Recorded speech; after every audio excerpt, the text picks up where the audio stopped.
Hey guys, it's Jake here with Etrailer. Today we have a 2023 Ford F-150 and we're going to be taking a look at, and I'm going to show you how to install the Roadmaster Direct Connect base plate. The five main components that you're going to need to flat tow a vehicle are going to be your base plate, which is going to connect to the vehicle, allowing you to pull it down the road.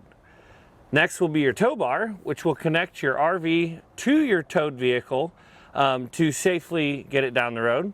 Next is going to be your braking system. That's going to allow the towed vehicle to stop itself while the RV is stopping itself.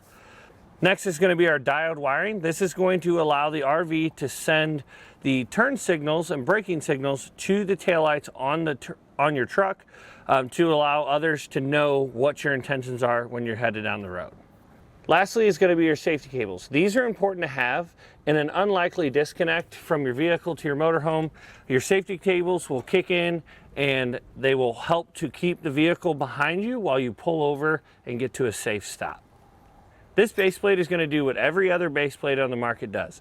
It's going to allow you to connect a tow bar to your base plate so that your vehicle can be pulled down the road.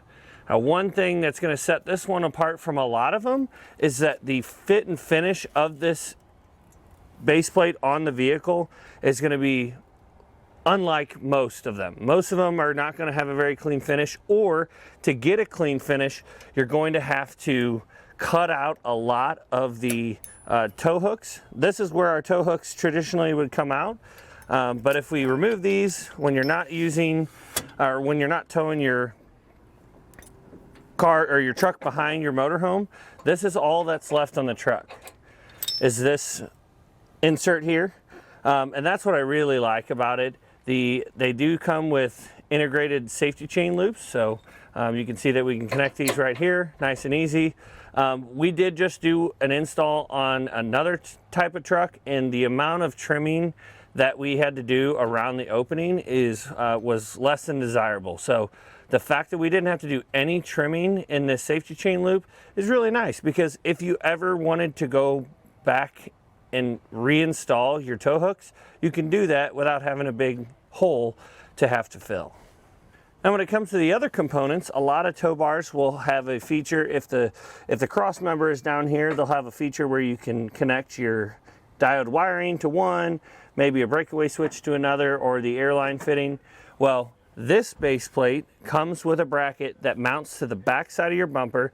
You do have to trim a little bit of plastic on the air dam behind here, but we didn't do anything custom here. It does come with a bracket for the breakaway switch, the airline, which we ended up mounting on this side, and the diode wiring. So what I like about that is that it all comes out here, and then when you're not using it, you unplug everything, and this is all that's left on your truck.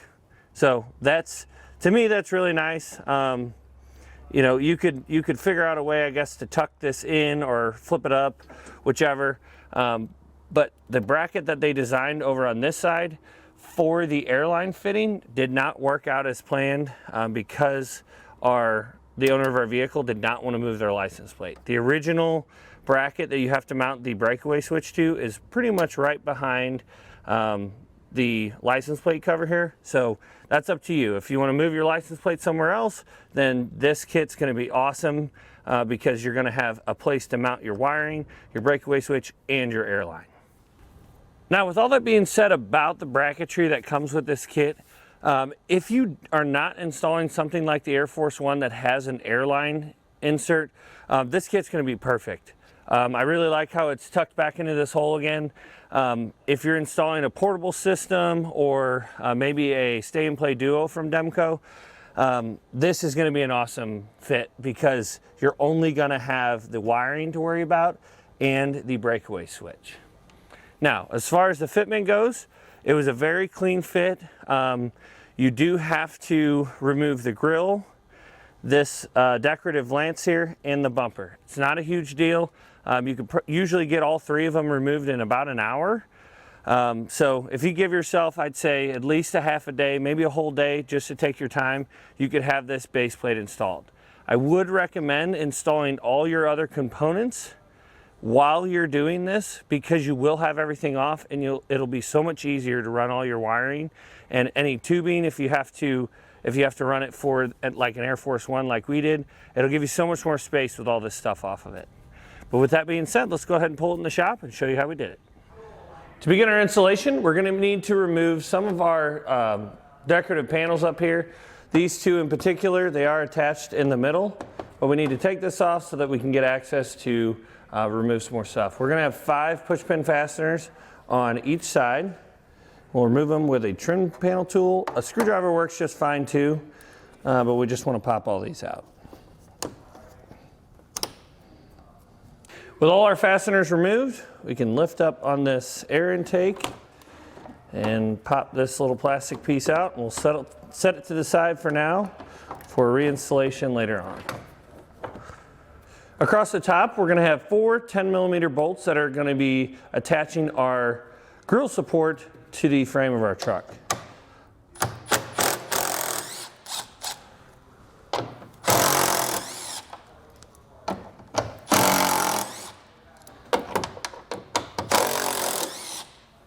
On either side of our vehicle, we're going to have 2 7mm bolts that we're going to have to remove.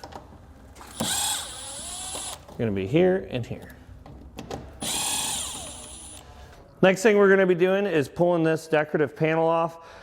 In order to do that, we like to tape the painted seams just so that when we're putting it back on or taking it off, whichever, neither of these painted surfaces get scratched.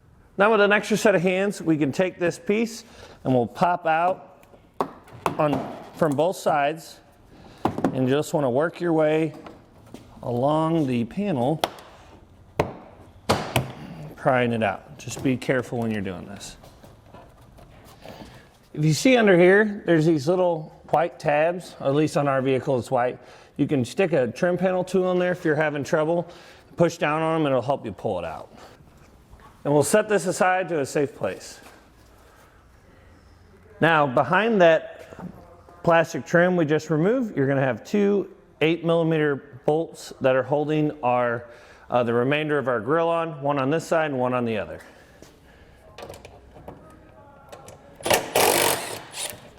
Now we need to remove our grill. We should just be able to pull straight out. Just want to watch for any wiring that we have back here. We do have a sensor plugged in, so we'll push this tab, pop that out. And then we'll need to get looks like a trim panel tool. There we go, that one popped out too. So just disconnect both of those. Take a trim panel tool, pop this fastener out of there, and we should be able to remove our grill now. And once you start to get some of them loose on the bottom, notice you can kind of peel it out, just like that. This rubber seal here on the bottom is what was giving us trouble, so you can push that down and pull it straight out. Now underneath where our grill was at, we'll need to unplug this big harness.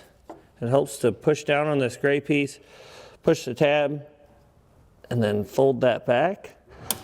And that's going to be our lock to get our plug disconnected. There we go. Pop that loose, and then we can take our trim panel tool and pop all these loose, and then unplug this connector here. Now with a 21mm socket, we can get down behind our bumper, and there's going to be 3 nuts that are holding each side of our bumper on.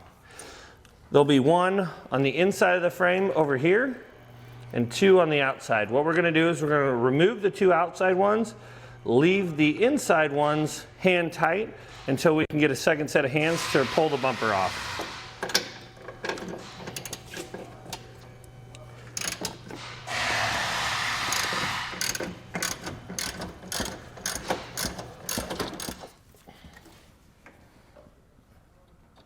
Now with an extra set of hands, we can grab our bumper and pull it straight off. There we go. We'll set this in a safe place. Now on each side, we'll need to pop these tow hook covers off in preparation to remove our tow hooks. Using a 15mm socket, we can remove both of these bolts holding our tow hooks in place. Now with our tow hooks removed and that nut plate removed out of there, we could take our passenger side base plate mount. You're going to know it's the passenger side because this little tab that's sticking up vertical is going to be on the left. You want it to be closer to the outside of the frame. We'll take a nut plate that comes in your kit, slide it in there, line it over the holes, and we'll take a 2-inch, 1/2-inch bolt, and it's going to go in the rearmost hole because your 4-inch bolt's going to have to go through the whole base plate. Slide it up through there, line it up with our nut plate, and thread the bolt in.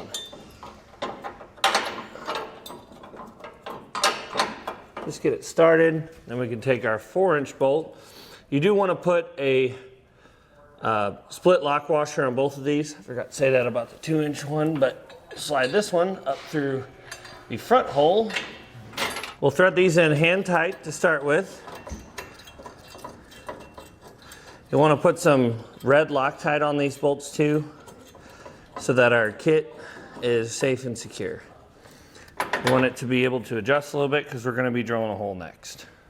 Now we're going to be using this hole as a template in order to drill a 17/32 hole all the way through our frame. We're going to be going through this wall here and then come out the other side of our frame rail. We'll use a pilot bit here and then step it up all the way to 17/32.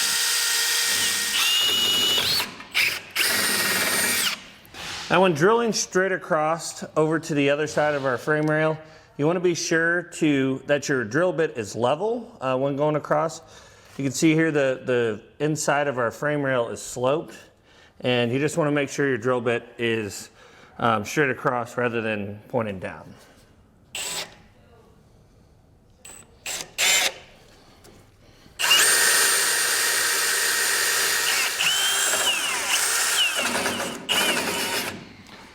When you drill all the way through the frame, be sure to watch out for the intercooler plastic back here.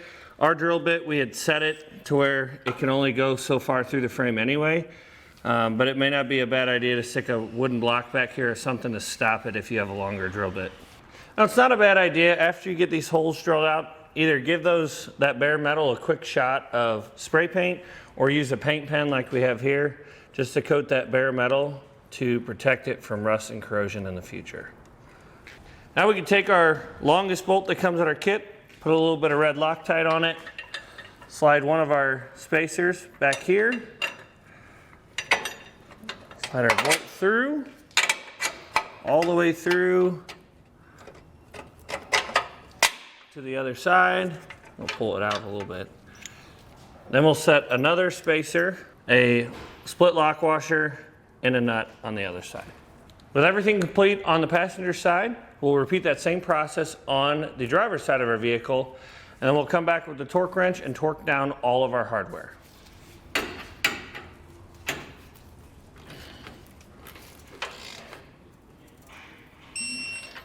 Now with the base plate all installed, that's going to do it for the installation. If you have any other flat toe components that you want to install or that you're thinking about installing later on, I highly recommend doing it while you've got the front bumper and grille off of this. It's going to be a lot easier to run all your air lines or wiring that you have to down to the bumper with it all out of the way. But if the only thing you're doing is installing the base plate, then all you have to do from now on is put the bumper and the grille back on the way that we took it off. Well guys, hopefully this video helped you decide whether or not the Roadmaster Direct Connect base plate is right for you and your 2023 Ford F-150.